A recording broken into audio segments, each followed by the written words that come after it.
The life of Daniel W. Perry, both at home and in the military. Daniel was born in March of 1844. He grew up in the small town of South Londonderry, Vermont.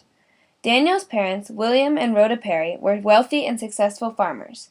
Before he was enlisted for the Civil War, Daniel worked as a farm laborer on his parents' farm.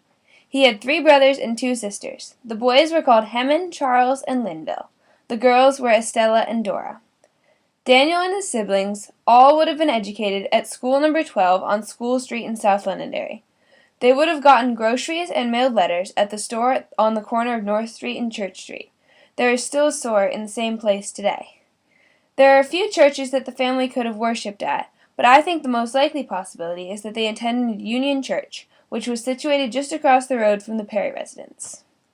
Daniel's oldest brother, Hemmon Perry, was born in February 1847 and died 15 years later, on September 8, 1862. Although I do not know why he died, I can guess that it was due to disease, because that was the most common cause of death in the mid-1800s. Charles, Linville, and Dora were 14, 6, and almost 1 when they died in December of 1863. The most likely reason for their death is also an illness that spread throughout the family. Daniel volunteered to go into combat in the Civil War. He was not drafted. He fought for the Union Army in the 16th Vermont Infantry, Company D. He fought in one battle at Fairfax Courthouse on December 28, 1862. Life in the Civil War was very difficult. The soldiers lived in tents that were made for 12 men. Despite this, the Army often assigned 20 to each tent. This meant that they were uncomfortably full. Rainy days were the worst for the soldiers. The tent's flaps had to be buttoned shut, enclosing all of the foul odors of the men in one small space. When soldiers were not in battle, which was usually about 3/4 of the time, they lived in camp and drilled almost all day, so as to be ready when they finally got into a combat situation. When they weren't drilling, the soldiers could be found cleaning or working to improve camp conditions. In the beginning of the war, soldiers were well fed and had lots of clean water. As the war progressed, the food and drink grew less ideal. One thing that the soldiers considered to be a staple ingredient for camp life was coffee. Luckily for Daniel, it was plentiful for the Union Army. The Confederates were not so lucky, and sometimes were forced to concoct substitutes from any number of things, including peanuts, potatoes, and peas. While Daniel was not in the Army for very long, he would have still spent almost 2 months in a camp like this. 3 days after his only battle, Daniel died of a disease at age 18 years and 9 months.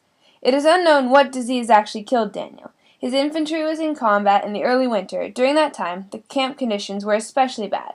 There was a great lack of blankets and warm clothes for the soldiers. Also, the cramped conditions made it easy for disease to spread. Vermont troops suffered a great deal from disease and illness. The reason for this is a mystery. According to a camp surgeon general of the time, homesickness could have played a part. The more current theory is that because many of the Vermont men had led sheltered lives in secluded areas, they had not developed the immunities that city boys would have from growing up with so many people around. Some common diseases of the time were mumps, whooping cough, chicken pox, and typhoid fever. It is very likely that Daniel died from one of these. While the camp conditions did improve quite a bit by midwinter, it was too late for many soldiers, including Daniel Perry.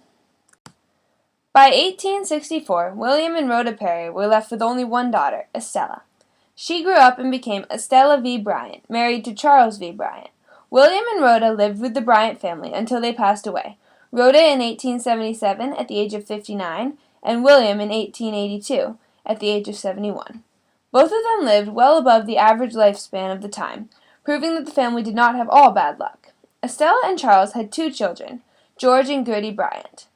Charles supported the family by making harnesses for horses, while Estella stayed home and looked after the children. By 1920, Estella is a widow living with her son George, who never got married. The story of Daniel W. Perry and his immediate family ends with the death of his sister Estella, sometime between 1920 and 1930.